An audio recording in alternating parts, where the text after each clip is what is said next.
আসসালামু আলাইকুম রহমতুল্লাহ নাহমাদুহু ওয়া নুসাল্লি আলা রাসূলিহিল কারীম আম্মা বাদ। আজকের এই দর্সে আমরা আলোচনা করব একজন মুফতি সাহেবের জন্য কখন ফতোয়া দেওয়া আবশ্যক। আমরা একটি বাবের আলোচনা বাদ দিয়ে দিয়েছি, সেটি হলো উসুল ইফতা ওয়া আদাবুহু। এই কিতাবের যে দ্বিতীয় বাব রয়েছে সেটি হলো শরহ আকুদ রাসমিল মুফতি। এই কিতাবের সংক্ষেপ বা খুলাসা, সেটাকে আমরা বাদ দিয়ে দিয়েছি। এটা আমরা স্বতন্ত্র কিতাব আকারেই পড়ব, কিতাবের মধ্যেই পড়ব, কিতাবের মধ্যে আমাদের দর্স থাকবে ইনশাআল্লাহ। ওইটাকে আমরা বাদ দিয়ে পরবর্তী যে তৃতীয় বাব রয়েছে সেই বাবটা নিয়ে আমরা আলোচনা করছি। তো আজকের এই দর্সে আলোচনা হবে মাতা ইয়াজিবুল ইফতা, ফতোয়া কখন দেওয়া আবশ্যক, কখন একজন মুফতি সাহেবের ফতোয়া দিতেই হবে। আল ফাসলুস সাবিআ, সপ্তম ফসল। এই সপ্তম ফসলের মধ্যে আলোচনা বা বহস হচ্ছে আহকামুল ইফতা ওয়া মানহাজুহু। এই শিরোনামের অধীনে নিয়ে আসা হয়েছে মাতা ইয়াজিবুল ইফতা, একজন মুফতি সাহেব কখন ফতোয়া দিবে। ও মাতা ইয়াহরুম, একজন মুফতি সাহেবের জন্য কখন ফতোয়া দেওয়া হারাম। ও হুকমুল ইমতিনাই আনিল ফাতাওয়া, যে ফতোয়া দেওয়া থেকে বিরত থাকার হুকুম। আর রুজু আনিল ফাতাওয়া, ফতোয়া থেকে রুজু করা।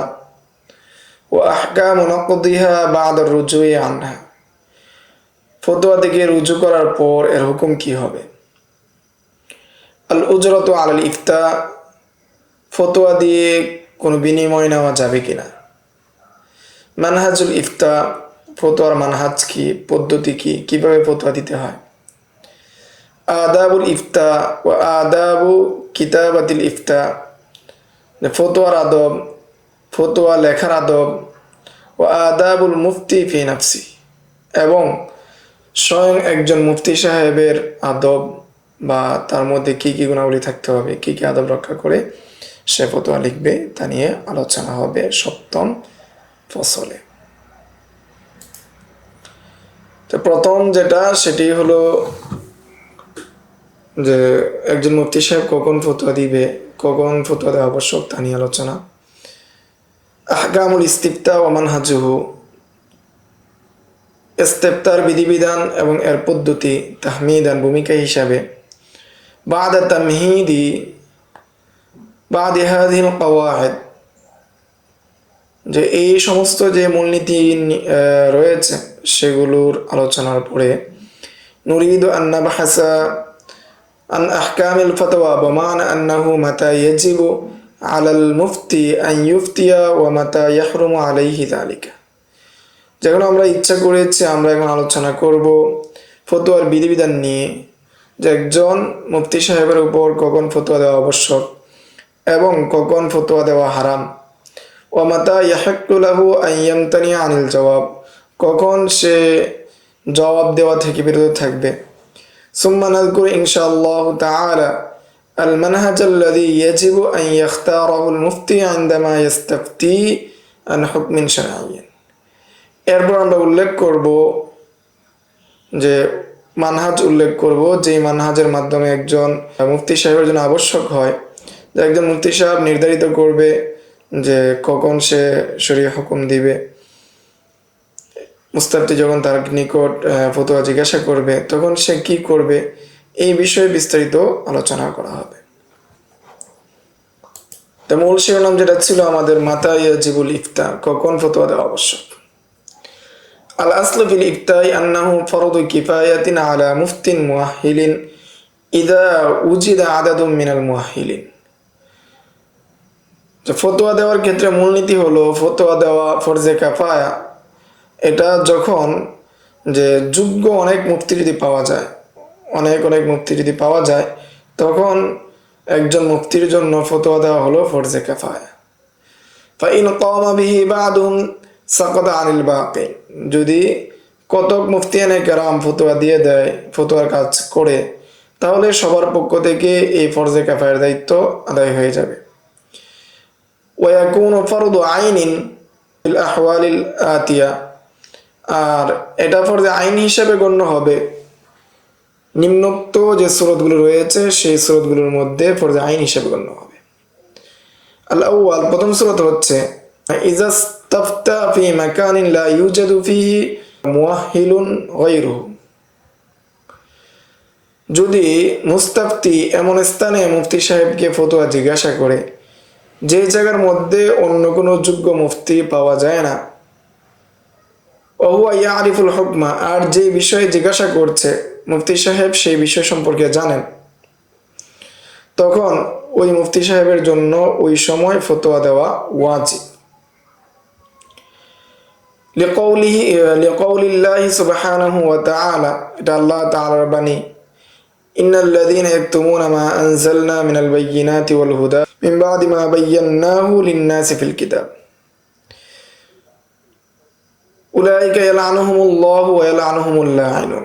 সূরা বাকারা আয়াত নাম্বার 159।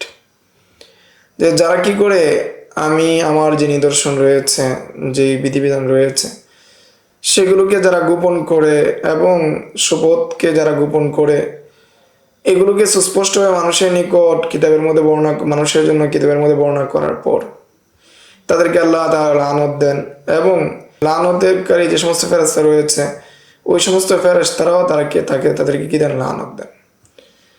অর্থাৎ ওই সময় ওই মুফতি সাহেব ছাড়া যেহেতু অন্য কারো কাছ থেকে জানা যাচ্ছে না, সেই সাহেব ওই মুফতি সাহেব ফতোয়া দিতে হবে, তার জন্য এটা আবশ্যক। আসানি, দ্বিতীয় পরিস্থিতি হলো ইদাস্তাফতা ওয়াল মুস্তাফতি ফি হাজাতিন আজিলাতিন ইয়াখাফু ইনদা আদামিল ইফতা আন ইয়াকা ফি মাহজুরিন। যে যখন কোনো মুস্তাফতি ইস্তেফতা চায়, এমন অবস্থায় মুস্তাফতি যদি খুব তাড়াহুড়ায় থাকে, সে ভয় করে যদি এই সময় ফতোয়া না দেওয়া হয়, তাহলে মুস্তাফতি কোনো নিষিদ্ধ কাজে জড়িত হয়ে যাবে, হারাম কাজে জড়িত হয়ে যাবে। কামান ইস্তাফতা ফি হুকমিন মিন আহকামিস সালাহ, যেমন কোনো মুস্তাফতি একজন মুফতি সাহেবকে নামাজের মাসলা জিজ্ঞাসা করল। ওয়াল ওয়াক্তু দায়্যিকুন লা ইমকিনুল মুস্তাফতি আন ইয়াসআলা ফিহি গায়রাহু, আর এমত অবস্থায় অক্ত সংকীর্ণ, সময় সংকীর্ণ, যে ওই সময় মুস্তাফতির জন্য সম্ভব না সে অন্য কাউকে জিজ্ঞাসা করবে। ওয়াল মুফতি ইয়ারিফুল হুকমা, এমত অবস্থায় মুফতি সাহেব হুকুম আহকাম বিধিবিধানগুলো জানেন। ওয়া যালিকা লিমা তারাউনা মিনাল আয়াতিল কারীমা, যেহেতু মুফতি সাহেব জানেন সেই হিসাবে ওই মুফতি সাহেবের জন্য ফতোয়া দেওয়া আবশ্যক। এটা এই জন্য যে আয়াত আমরা পূর্বে পড়েছি যে আল্লাহ তাআলার বিধিবিধান গোপন করা যাবে না, যদি বিধিবিধান গোপন করে সেটা আল্লাহ তাআলার পক্ষ থেকে এবং লানতকারী ফেরেশতাদের পক্ষ থেকে লানত দেওয়া হয়। তাহলে আমরা দুইটা অবস্থার মধ্যে জেনেছি, এই দুই অবস্থার মধ্যে একজন মুফতি সাহেবের জন্য ফতোয়া দেওয়া আবশ্যক।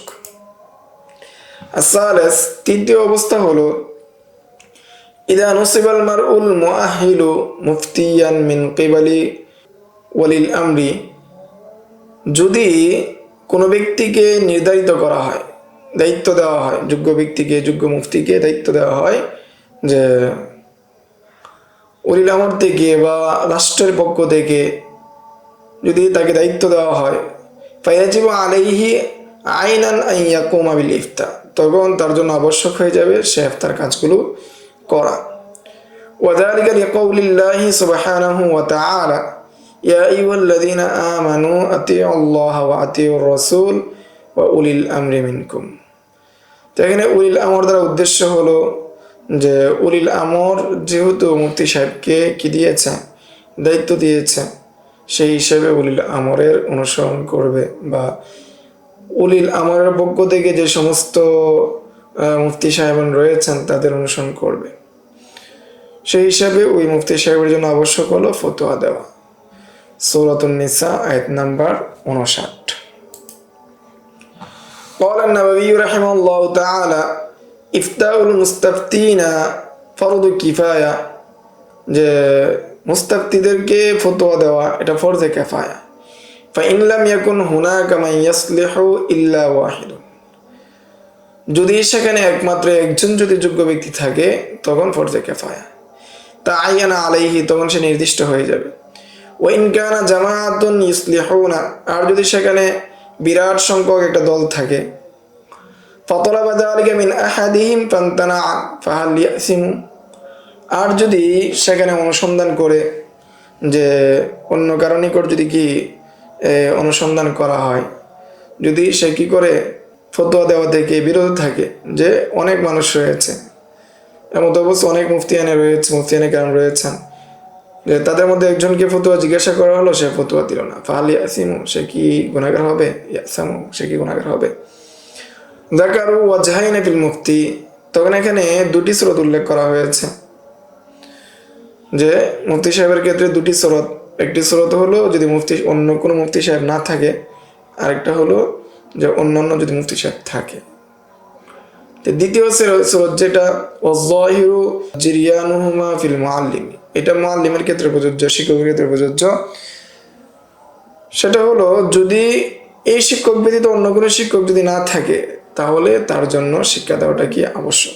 আর যদি অন্য কোনো শিক্ষক থাকে, তাহলে তার জন্য এটা ফরজে কিফায়া হিসেবে সে যদি দায়িত্ব পালন না করে সমস্যা হবে না। ওমা কাল ওয়াজহাইনি ফি ইমতিনাই আহাদিশ শুহুদ, সে ওই দুই অবস্থার মতো যে দুইজন কি আছে, সাক্ষী আছে, তোর মধ্যে একজন সাক্ষী সে কি বিরত থাকতেছে সাক্ষী দেওয়া থেকে। ওয়াল আসাহু লা ইয়াসামু, আর বিশুদ্ধ অভিমত হলো মুফতি সাহেব যদি ওই সময় ফতোয়া দেওয়া থেকে বিরত থাকে, তাহলে সে গুনাহগার হবে না। এই ছিল ফতোয়া কখন দেওয়া আবশ্যক সে সম্পর্কে তিনটি অবস্থা নিয়ে আলোচনা করা হয়েছে। এক নম্বর হলো যদি অন্য কোনো যোগ্য মুফতি না থাকে।